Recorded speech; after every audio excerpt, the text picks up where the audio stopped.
Hello, I'm Vanessa Weiland, nurse practitioner and owner of Basis Clinic, and I'm often prescribing testosterone gel, but at the female dosing, which is only 1/10 of one of these packets. And so I often recommend to my patients to try putting it in a syringe to get 1/10 of the gel out. And today we're going to go through how to do that exactly. So this should have about 5 milliliters of gel in it. So I recommend to get a 5 or 10 milliliter syringe, which oftentimes when you pick up the medication the pharmacist can give you, because they have those around for pediatric dosing. So here we have a 10 milliliter syringe. So to actually use this syringe requires a little bit of management because of the suction. So first we're going to take off the cap or unplug it so that you can actually take the plunger out fully.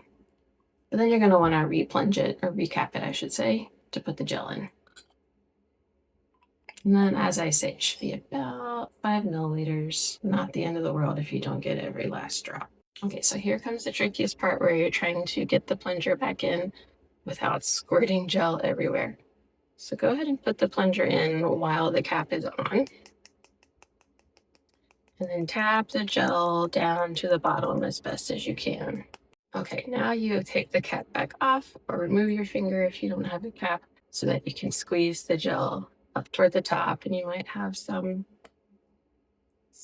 squish out at that point if you are reusing it. So you can see that I have about 5 milliliters of gel in there, if you can see those numbers. So to do 1/10 of the dose, you're going to be going for about half of a milliliter. So in my case, that's going just one of these little ticks. Then you rub that into your thigh or wherever your provider told you to rub it in.